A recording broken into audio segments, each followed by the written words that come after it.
or no? Good day, good afternoon. Welcome to Sovereign Sobriety Podcast. This is your host, Karen Kane. I am really grateful and honored to welcome my special guest, Dena Farash. And she's joining me today from New Jersey, and I'm in New Jersey as well. And so I just wanted to, welcome you with open arms. We just met, so it's really cool that you are taking the time out of your day to be here. Did you want to say a little intro about yourself real quick? Sure. My name is Dena Farash. I am the founder of an online space called the Mindful Mom Revolution, where I share sameness and sanity so that moms can feel cool, calm, and confident in their homes without guilt and shame. And motherhood is my biggest lesson and my life's work on more ways than one, my purpose with my children, and also the opportunity and the ability to show up for other women so that we can make that internal connection that allows us to develop relationships with our kids that we are all deserving of. Yeah, I love it. That's awesome. Okay, so I have like few questions that I just like run through and kind of just also fly by the seat of my pants because I just think it's all divinely guided. So the first one I ask is just like, when you show up today, what is the one word that comes into your mind? Bravery. Bravery. I love it. I love that. Yeah, I like the word bravery. I always use courage, but that's a great, I love it. Yeah, awesome. Awesome. Well, thank you for being brave and being here.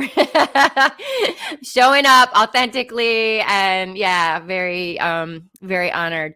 Okay. So I know that, here you are on Sovereign Sobriety. And so I just wanted to talk to you about that because that's actually how we first met. That was the first thing you said to me. I don't even know. We met in a second, and all of a sudden, I knew we were like connected in a way that we're not connected with like a lot of other people. So people in recovery kind of have that connection. You just, I don't know, it's like almost like this solid bond that happens.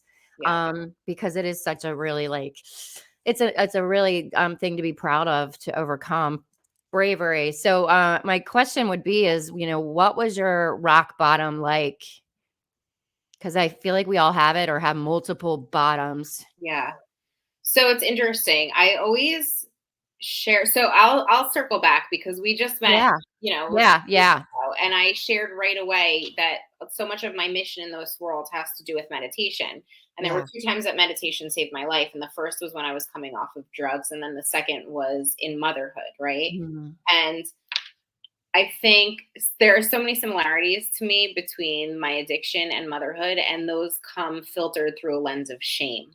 And Mm. when I think about my addiction, I always like to speak of it as I never really compromised my morals in a terrible way. But when you said rock bottom, right, the first thing that comes to mind is my boyfriend at the time in somebody's house robbing it for Oh. drugs. And I'm Oh. sitting in the car waiting, right? Oh. Yeah. So it's so interesting how we can justify these moments in our head because even as I'm saying it, I'm like, yeah, but he didn't like rob a stranger's house and the guy was an asshole. Like we make these justifications Yeah. Right. so that Yeah. we To don't make ourselves like feel okay with that in the moment. right, so that we're not all encompassed by the shame that surrounds maybe some of the things that if we didn't do ourselves that we were part of. Oh, yeah. So I think there's so many overlapping things in motherhood too when we lose our minds Mm. or we have stories or moments we're not proud of, we Yeah. justify it so that we don't have to feel the effects of the shame. And ultimately, when we come into this place of courage and bravery that we just shared, we can free ourselves from Yeah. the shame just by having the courage to share our stories and letting people know what you're doing exactly right now, Karen, is that they're not alone. Yeah. Exactly. Yeah. So was that your bottom? Was like that moment in time where you Yeah, were realizing? so that was the first story that came to mind for me. I Yes. think I think it came to the point where I just had no happiness in my life. In order for me to drive to make the change, there were a number of instances that I remember. But ultimately, it came to this place where I was like, I don't know myself at all. I have no happiness. I couldn't even tell you what drives me. For me, it was just about, when can I get messed up again, right? How's that going to happen? At what Mm, time, right? And yeah. I think depending on your addiction, you make all of these rules. I had so many rules for myself that allowed me not to see myself through a lens of shame. So Oh, I would wait till like 11 a.m. or 12 p.m. the latest before, for me it was pills, right? oh, right. Popping pills. And I Yeah. would do it while I was at work. Oh, So I yeah. was a really great functional drug addict. Yeah, that's what people also don't understand is there like we're like it's happening everywhere, Right, you right. know? I was smart, and I wasn't Right. really in this place where I was compromising myself morally, because I was still in my late teens, early 20s, and Okay. I would create all of these barriers that didn't allow me to feel the shame, and I would make up these rules like, if I wait till 12, I'm not really a drug addict, right? And Yep. and all of these ways, but my story is just littered with distractions, and so it's distractions through drugs, disassociated behavior, a lot of random men, and when I think back to all of that, it was the culmination of all of these things that brought me to a point where I was like, dang, I just want to be a happy, positive person, Yeah. because I know that's inside of me. So what do I have Mm. to do, and where do I have to go so that that can be the life that I live? Yeah. Do you wanna tell us where you went? Sure, yeah. you know I think I got that little information, like, in 30 seconds of meeting you. Yeah, I was at this precipice where I would just only saw running away as an option. I Mm. wasn't interested in going to rehab. I wasn't interested in researching it. I was either running, and I had been on the run for so many years. I had moved out of my home. I moved into Manhattan, where I share this all the time. When you have this belief about yourself, I had a really good belief that I was really good at getting drugs. I was really good at getting drugs. And so that was a really Mm. strong belief within me. And that was only Yeah. validated by the work Yeah. in me. Right. So I moved into Manhattan. I asked my roommate, I was like, hey, could you get me weed? Right? No big deal. And the weed guy he hooked me up with came, and I had never met this person. I had never even met my roommate before, like 2 days before that. And the weed guy came, and he liked me, as drug dealers did, because that was one of my skills. And he just threw me a bag of pills, right? Oh. And so I had always been on the run, moving my physical location, and drugs still followed me. I always just was really good at getting the attention of men who happened to Okay. be drug dealers. And for many, many years, I thought that was a skill of mine. I legitimately Right. did. Yeah. Wow. But you were young, right? Like, how old were you? I was late teens, early 20s. So by the Yeah. time I got clean off of pills, I my best friend had passed away from a heroin overdose, and I was probably about 23 or 24. Oh, wow. Were you in New York at that point? I would When he passed away, I was in New York. Yeah. Yep. Yeah. And then I continued to move, right, and I moved in with another guy who kept me sober-ish for a little bit. And when that went south, I moved in with a friend of his who would feed me pills on the Oh, low end. wow. And so I would continuously move my physical location, telling myself I was going to get clean. And Uh, I had such strong beliefs about being really good at getting men with drugs to give me mhm. things. And so It was like that's how you were feeling like your void within you at that time, I think, was the outside, things. it was distractions, right? Because Yeah. who wants to feel emotions when you could just get messed up? And that it really was the core of my addiction. I had no capacity for emotional Yeah. anything, so I What just what distracted. were you doing at the time, like, work-wise during that? I'm curious. Yeah, so right before I got clean from pills, I was working in the entertainment industry, and I was actually making a lot of money. Right. And so again, I was never in this place where I felt like my morals were Oh, in the tank, because I hid it so well from so many people. People continued to like me and trust me, and I was young, doing yeah. really well. But on the inside, I was miserable, and I was Yeah. Yeah. awful, and I didn't know anything about myself. And so, to address the question you asked, where I went, I actually Yeah. had one of my very, very best friends, my soulmate best friend, he was like, Dina, just make a list of things that you love. And Uh-huh. I had like two things on the list, and it was yoga and the beach. And I Oh. Googled it. This was, 20 years ago when Google was this baby thing. Mhm. I Googled yoga Yeah. on the beach, and I found an ashram, which I had no idea what an ashram was. Uh-huh. I could pay a nominal fee and I could go there for a month and I could live there and they would feed me. And I just had to volunteer a few hours out of the day to work for them. And I had Yeah. to go to their meditations and their yoga classes, which at the time didn't seem like a big deal. And so I signed myself up and I went there. Wow. And that was where? In That was it. So that was it. That was in the Bahamas. Bahamas. Okay. Yeah, I was trying to remember. Wow. That's amazing. So that is actually was the segue into the next question, is, what brought you out of the trenches of like that lost feeling and that wanting to, be happy. Like, so I guess, I mean, you kind of just said, well, you took that step, but like what really brought you out of, that existing repetitive state? Because You know, now it's kind of getting deep into like what you do now, I think. Yeah, well, it was like I said, one of the first of two times that meditation saved my life, and I was littered with resistance there. Right? I Mhm. was there for a little over 4 weeks, and 3.5 of those 4 weeks, I spent my time hating the process. But that's all I knew, right? All I knew was Yeah. escape. Right. So now I'm here face to face with emotions that I haven't felt in years, Exactly. and I am face to face with new situations, new people from all over the world. And I was really coming out of this box of catering who was in my world. Even though it was Mm. like the gutter crew, I Yeah. cater Right. to Right. who Yeah. was there. And Yeah. what I learned there for the first time was in dropping my resistance. There were a lot of an ashram is very structured. There's no room for you to charm your way through it, which is how I got through most of my life. Oh, Nobody yeah, yeah. Right. And you were cared still that I so young too, so you were probably that little rebel, like, resistance of like, "Oh, I don't have to do that," right? That's not so my way. yeah, so it's so funny. I can still to this day, I was considering staying at the ashram for a little bit longer. And I had skated out on one of the evening meditations because they were so painful for me. I mean, just the Wow. idea and the thought of sitting there with my eyes closed and witnessing the thoughts that were in my head was Right. completely Oh, overwhelming. yeah. Wow. So I had snuck in out of the meditation, and the Swamiji, the guy that runs the place, comes and he sees me, and I'm just sitting at a table writing in my journal.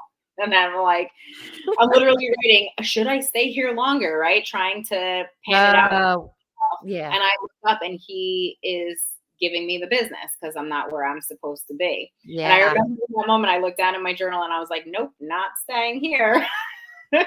Because I was so used to living in the gray area, right? And trying Yeah. to way through things. And I was Yeah. at a place that forced me to follow their rules. They didn't care Yeah. about how I was feeling. Yeah. They didn't care that Right. I was journaling. I was forced to show up and live within their structure. Yeah. So that's what I had to do. Yeah. Wow. So did you stay longer or no? Or how long were you there? I was there a little A over a month? month. Yeah. Okay. Okay. And so, then you really haven't quite touched the topic of like what really brought you out. Like, so then what happened? Like, what was the next expansion of like, okay, did you stay clean and what moves did you make? Yeah. I think the toughest thing that I ever had to do was to put physical barriers between myself and my drug of choice, which were painkillers. And when I Yeah. came back, it was the first time ever in my life that I had gone that amount of time without touching them. Yeah. And the toughest part, still is tough, was remembering what it felt like and wanting to feel that way again and making a Yeah. different choice. You know, Yeah. really little things that were big things for me was that I never went and got my nails done or a pedicure without being messed up somehow. And Uh-huh. so, Uh-huh. so I came back to New Jersey, back to my life, and I had this new sense of cleanliness is the word that comes to mind, but just clarity, I guess, is what I'm searching for Yeah. within my body and my mind. But that Right. desire to say, okay, I'm going to get a pedicure today. I'd really love to pop a pill and to make a different choice was really, Mm. really challenging. Really challenging. Yeah, for sure. I get it 100%. It's, the early, sobriety of using or drinking is so challenging. Yeah. It's And so hard. making a different choice, right, for Right. ourselves. Yeah, yeah. It's like, the pattern, and it's so easy to fall back into the pattern. I mean, I did it multiple times. So it is definitely one of the most challenging things. Yeah. So did you get your pedicure and manicure clean? I did. I did. Yeah. Yeah. And it was different, right? It was different. Mm, I yeah. still very easily in my head can go back to that place of remembering how good it felt, right? When Mm, I was in this kind of euphoric state of not yeah. being grounded, not being of the earth. Yeah. But I think one of the biggest things that the ashram taught me was that there were so many incredible people out there in the world. And like I referenced before, I was choosing to spend my time with the gutter crew. Yeah. Yeah. So when I came back, I had my eyes had been open to the fact that there were quality human beings that deserved my time, energy, effort, and attention. I love that. And that probably was one of the biggest shifts that I had to make was being really intentional about who I spent my time with because I could have very easily went back to what was safe, what was normal for me Y prior, but aside from having the physical clarity of not having pharmaceuticals in my body for over a month, I also had the emotional clarity to say, and I don't want to associate with these people Yeah. Yeah, because, well, once you get that far, that, like, in that environment or those people, or as they say, like, people, places, and things that will bring you back, and easily, like, you could make the wrong decision. So why tempt, tempt with, like, fate, and just keep on the path, and keep moving forward. Yeah, I mean, it takes time. Sometimes it doesn't happen right away, like for me. Yeah, Um, I knew that I needed physical distance from the mm, drugs, but I don't think I ever realized that I needed complete separation from the people mm, that were yeah. helping me fuel my addiction. Right. Yeah, absolutely. Right. So that was a big, like, light bulb to help you get through it. Wow. That's cool. Um, so how much time has it been since, was that like so when you went to the ashram, was that like the start of your recovery journey? Oh yeah, for sure. I mean, even heading there before my flight, I popped a fistful of pills. I smoked a blunt to my face. It was 7 Oh my a.m. I sat in the airport drinking, and I don't drink, right? I always have to cut it off. you were like, I totally get it. But I'm like, what do I have to do? Because if this is going to be my last time, then I've got to do everything and right now, right? Yep, yep, yep. It's interesting because I've had a handful of friends who were heading into rehab, and the day before they went in, they passed away on Yeah. accidental overdoses because the mindset is Yeah. the same. It's Where so crazy. The we have mind the is, scarcity mindset, right? The yeah. scarcity mindset, like, okay, Yeah, yeah, like, can't get enough, can't get yep, enough. I mean, it's yeah, gonna be, and yeah, I'm gonna no, do it's a everything panic. right now. And so I did Mhm. everything right now, and then I Yeah, flew down there feeling like complete garbage. right, right. Oh And god. I had to make different choices that allowed me to keep that type of stuff out of my life. And I think Mm, what tied me to it, at least initially, was that I could think straight for the first time in God knows how long. yeah, And I also had experienced other people. I had to get away from my town. I had to get away from the people that I was just energetically bringing into my world. yeah, And when I realized that there were people of substance and value out there that had nothing to do with drugs and pills and partying, then I could make a more intentional choice. I love that. I love that. Yeah, because we don't know what we don't know Yeah. until we know. Yeah. Yeah. And Oh, I love and I would imagine you too. I was really good at bringing people into my world that validated my experience and that validated my addiction. Mhm. Yeah. We create safety nets for ourselves when we do that unintentionally. But, you Yeah, know, right, and for sure, because we're the whole thing is just like we're, like, just running on some unconscious rat race, hamster wheel.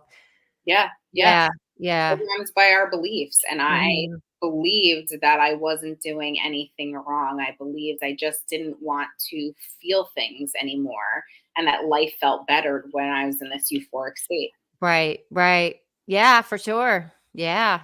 I used to black out, check out, bye. Like, I was a master. Yeah, I don't wanna feel it, I don't wanna deal with it, and that could be even happy events or sad events, whatever. That's what's the crazy part. That's where you're like, "This is crazy." right. Because it was safe to be here. It wasn't Mhm. safe to be too happy or too sad or to think Mm. about the trauma. It was just safe to zone out. Right. Just yep. Uh-huh. Yeah. Yep. Totally. 100%. Cool. I love it.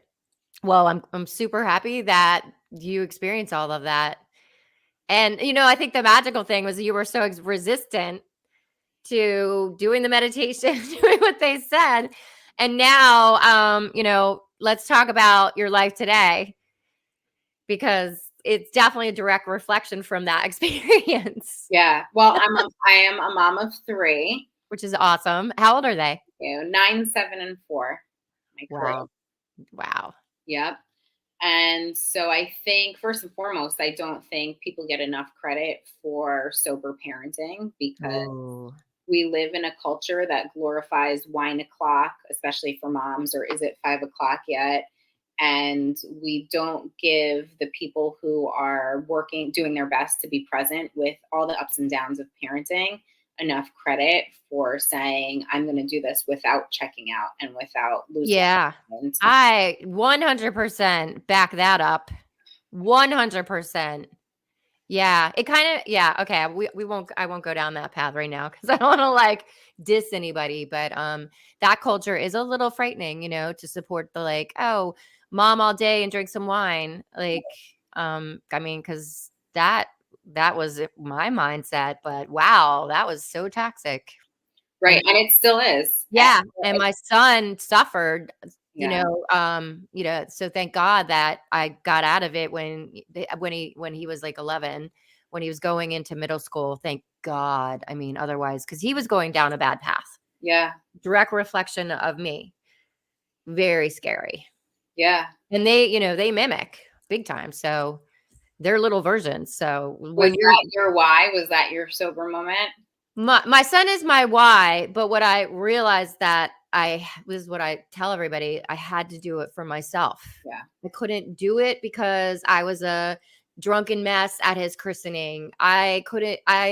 It couldn't be the reason why maybe we're having a little intervention and maybe, Karen wasn't quite herself or passed out or whatever. No, I had to do it like for the happiness thing.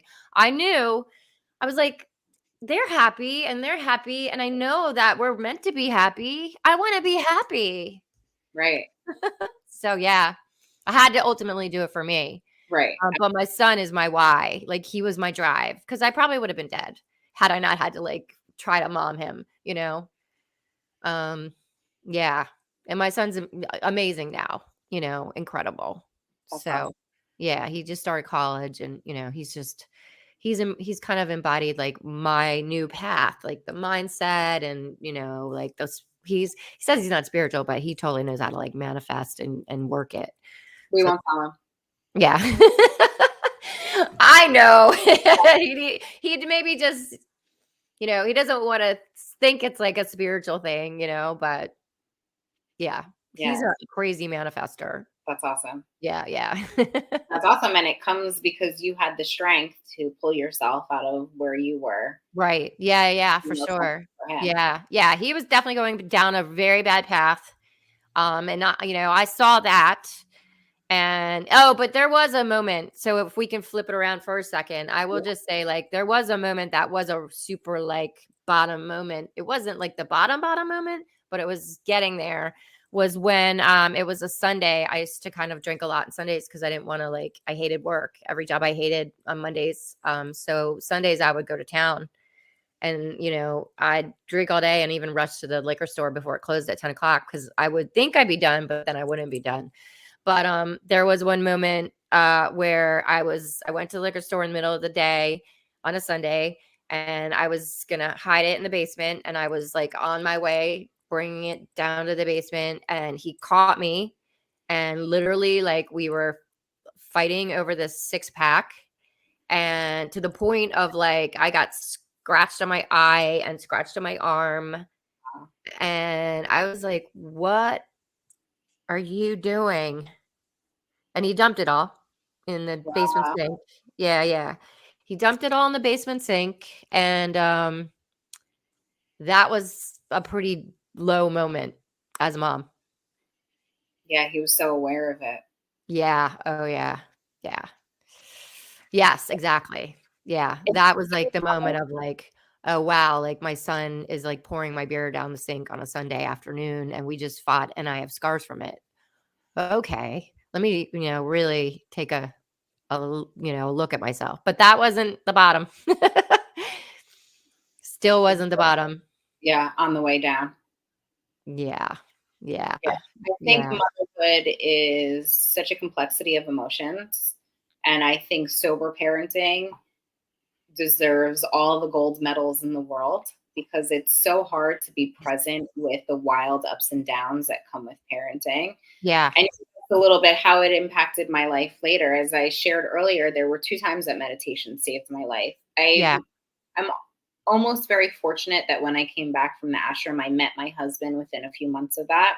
My Oh, I love husband had a very different experience with life growing up. He didn't oh, battle addiction the way that I did. He didn't do drugs. He didn't party. That was oh, not scope of existence.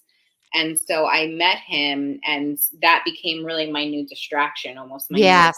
I love source. that. And then we got married. We had kids within our first 18 months of being married. We had 2 babies. And 2 so babies, not just 1, we had 2. That's crazy. In overachievers, 18 yeah, months. Oh overachievers, my god. yeah. And I lost myself again, right? And so I would Oh, constantly think about running away. And here's what actually trips me up because yeah. I spent so much time in those early years and those early months wishing that I was back to my partying days, right? And I would think about Yeah. what I used Oh, to do, and I had all of this perceived sense of freedom in my head that was complete BS. yeah. Because I remember actually this one conversation I had with myself where I had to check myself because I spent so much of my oldest two's early months wishing that I had my old life back. And I had Yeah, wow. a conversation with myself and say, but I was not happy I know the mind is so crazy because it'll, like, black out things, that are really important to then. try Right. to, it's almost like, yeah, it's such self-sabotage. The mind is very, tricky because it can take over without us even knowing if we're not aware. Right. I had convinced myself that life felt better when I was jumping from Right. man to man and drug dealer Right. to drug dealer, and my life revolves around getting my painkillers for the That's day. I had nuts. really convinced myself that my stable, happy home with my 2 healthy children Yeah. didn't compare to Yeah. this Right. reckless time Toxic, in my life. Right. mad brain, crazy brain, like crazy Insanity. brain. Yeah. Yeah. Insanity. Oh, And I wow. missed So I can see how that would be like a moment where there had to be a transformation, which, so obviously you said that was your second savior of meditation. So what was your approach when you were kept flashing back to the tape before that really didn't serve you? right. That was one of the many conversations and many panic attacks along the way. Oh, When wow. I finally just decided I had to give meditation a try again, right? It wasn't something that I just did every day at the ashram. It was something that could perhaps benefit me in my life as a mom. Oh, Mom, so you weren't doing it after No. Oh, No, wow. I did Okay. not come back because my time Oh, out I of love this. yeah. So my time out of resistance was so short at the ashram that while I did my best Uh-huh. to kind of replicate that in my day-to-day life, the truth of the Mm. matter is when I stepped off the plane coming back to New Jersey, it was a gray, rainy day, similar to like it is right now. My dad picked me up from the airport. We're stuck in traffic. He's F-bombing this and F-bombing that. And I'm like, Oh, oh, wow. being just thrown right back into my life that I just had escaped from that Y allowed me the clarity and sense of peace and presence that I never had before yeah. thrown right back into it and Yeah. until really I met my husband and things changed. But you know, I would try to touch upon things every now and then. I'd go to neighboring ashrams, but it wasn't the same experience. And I didn't know enough about meditation, even from being at the ashram, to make it a daily part of my life. Okay. I would go do a yoga class here and there, but the experience was so different. And Yeah. so I was really, again, in these places of mental lows and emotional lows, missing on all the beauty that was in my life Oh. yet again, right? Yeah, yeah. Patterns. Yeah, yeah, patterns. And I had to shift. And so I had a conversation with myself in mid panic attack one day where, you know, bringing on another habit just seemed completely off the charts because I had two young kids and I was Yeah. already, and I had a business and I was struggling so much internally. Yeah. But I gave myself a realistic way to get through it. So I told myself I would meditate for just 5 minutes a day. That was Yep. my only expectation, was something that I knew I could achieve and I could feel Love that. successful at. Yeah. And I would do Mhm. it for 30 days to see if it would Mhm. start to make a I difference. love that. And so I stuck to it. You know, I gave myself a certain set of non-negotiables and I'm like, 5 minutes, I can do this. I can do this. And that wasn't easy either because one of my biggest patterns involves unraveling resistance, right? And so I had to go down that path again. But what I started to recognize within the first 2 weeks or so was the greatest gift of meditation, which was the awareness of my thoughts. So, Yeah. for example, when I was washing the dishes, I'd be thinking about a fight that I had with my mom 7 years ago, right? And I know she'd Uh-huh. come around the corner and need me, and I would react to them as if I was fighting with my mom, right? And so Yeah. I started to recognize that my mind would take me down these roads of thoughts that didn't feel good, Right. thoughts of resentment or thoughts of resistance. And I recognized one of my earliest recognitions was that I would wake up every single day thinking about how many diapers I had to change that day and how No. exhausting it was going to be, right? Instead of Yeah. waking up with this sense of gratitude, Gratitude. Yeah. right? Yeah. Yeah, yeah. And so when Wow. I recognized that I could make an intentional shift and I could Yeah. with gratitude, it was just small awarenesses of what was happening in my mind that I could make small intentional shifts to feel Yeah. better thoughts that helped me enjoy motherhood more, understand the beauty that was in my life. And eventually it led to sharing this journey and creating a Yes. business out of it. Tell me about it. Tell me about it. I was listening to you and I'm like, and equals the mindful mom revolution. Yeah. Boom. Yeah. So that's Love it. exactly it. I was really just a It's few like, weeks into this journey. And yeah. I was like, I went to Facebook, you know, as we do. And I said, hey, I'm just going to create this group for for moms if you're interested, right? I called it the Uh-huh. Mindful Mom Revolution. And I signed off. And within 2 days, I had 100 women in this. Oh my God. Yeah, other That's so moms cool. who weren't necessarily aligned with my story, but Yeah. Right. wanted that ultimate goal of feeling better in motherhood. Yeah. So I Yeah. started sharing about what I was doing I and love that. mindfulness and meditation and all of these things that helped me feel present and whole really for Mm. the first time. Yeah. I think when I lost myself again in motherhood, one of the most sobering realities I had to hit straight on the head was that I never knew who I was to begin with. Right. Right? Here I Yeah. was missing this made up version of myself, which was complete nonsense because Right, I was right, never right, right. It was an actress, playing some whacked role in a movie that, you're not even aware that you're really in. Yeah. yeah, it was a Instead complete of being the star of your movie that you are creating and this is your life and this is how I want it to play out. Yeah, totally different. yeah, Yeah. 100%. And it was just this complete facade. And I would always just fantasize about this pre-kid life and I would forget how miserable I was Yeah, that just shows you how powerful the mind is. Yeah. It's incredible. And so that's why you can't give up on trying, like, especially even sobriety, like, you can't give up because you're breaking these hard wires, and they it's hard. It's so Sometimes hard. it's resistant. And so much of what we tell ourselves isn't true. So much Yes. of that comes from this place of just needing safety and security. Yes, right. And that's okay, right? Because I know you do the work and I've done the work on myself, but when we can dismantle the stories that have kept us safe and we can Yeah. be at peace with them and we can forgive ourselves, Yes. we can move forward. And Yes. there's never, if you're here, if you're breathing, if you're alive, it's always another opportunity to try. Absolutely. Absolutely. I love that. Yeah. I think people get so discouraged because they're afraid to fail. Mhm. But in actuality, in our failing moments is when we actually level up the most and we learn the most, and it gives us a better next failure attempt. Right. I mean, like, yeah, when I was doing transformation coaching, it was one of the things was like failing forward. You Yeah. fail forward, like you are going to fail. So you're never going to be perfect. So embrace it. And what did you learn from it? That's kind of like what people don't realize. The perfectionists of the world they're going an uphill bet. They're never going to win the uphill battle.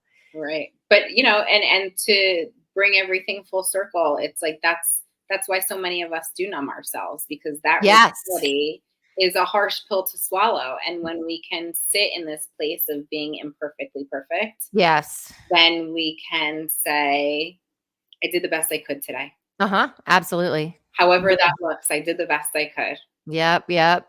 Yeah. I have to ask you this. What is your astrological sign? I am a Libra sun, Gemini moon, and a Sag rising. Okay. So your birthday's coming up? Or Tomorrow. you had it? Before Oh, tomorrow. your birthday's tomorrow. Yeah. Ah! So everybody, if you're watching this, wish Dena happy birthday. A Yeah. big one. Yep, it's a big one, right? And so I that's, must have had that weird intuition. Like, yeah, I was like, something. I gotta ask her. yeah. And that's an interesting mindset too, because for the past 2 years I've resisted turning 40, right? And there's so Oh, is many it your 40th? yeah, yeah. Oh, I love it. That's amazing. I'm just like beaming now. I'm just like, wow, this is cool. Yeah, I feel really blessed to be able to like uncover that info. That's like huge. yeah, it's aligned, right? And again, I sat in resistance because if there was one thing, and it's so funny, I see this in one of my kids too. Resistance has been my pattern my whole life.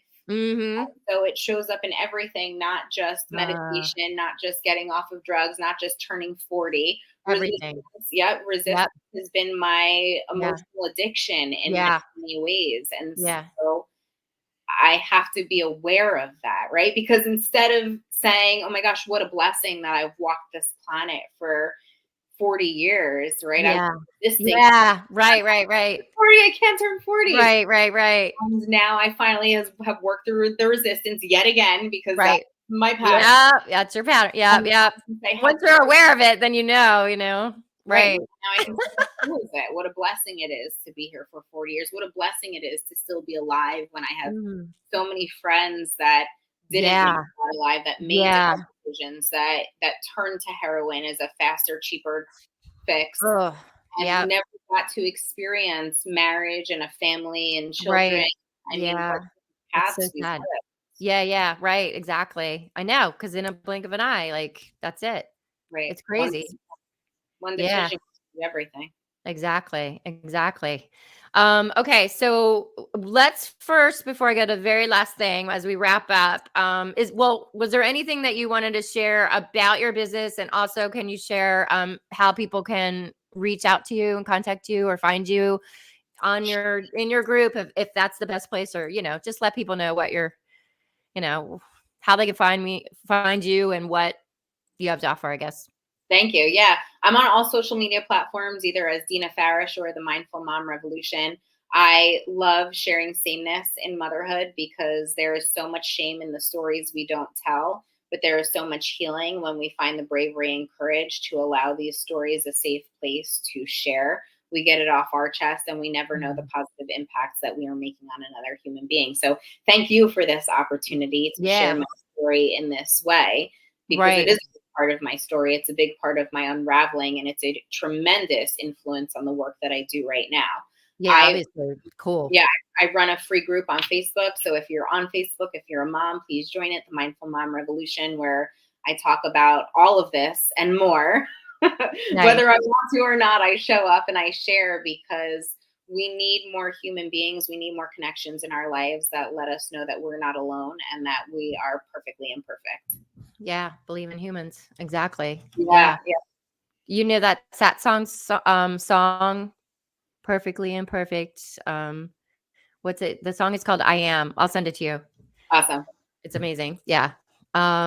Okay, cool. So this is the very last question. Okay, And this question I take from it's I'm taking it from my buddy Dana, who does the I Kiss Alcohol Goodbye podcast. So I got to interview him 2 weeks ago, and I was like, I'm gonna flip it on you. So now I'm just gonna use it. I hope he's okay with it. But so got to ask him the question that he asked me. Before we go, if you had 30 seconds to tell the world one message, what would it be? Before you you died, like if you had 30 seconds before you died, what would you want to tell the world? Yeah, every human being is worthy and deserving of love and respect and a beautiful life.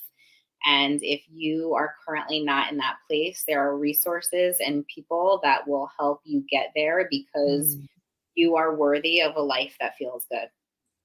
I love that. I love that. That's why, yes. I get it now. That's so funny. It's the first person I met at the conference, and within 30 seconds, it was just like, there was that thing, that connection with us, and now it's awesome. I'm so grateful that you were here. What a blessing. Like it just it you accepted easily, and here we are, and it was an awesome share. Really, I think the connection here is really cool. And oh my god, it's a day before your 40th birthday, so now you guys get to shower. Well, I don't know, when am I airing this? Maybe I should just air it tomorrow. I There you don't go. know, we'll see. Yeah, I'm not sure if I'm gonna have a set Monday night thing, because now I'm teaching yoga on Monday nights, but I know you have to go. And thank you for your time. I'm gonna close out the recordings, and then I'll just say goodbye to you separately. So Thank bye you. Thank you for guys. the opportunity, Karen.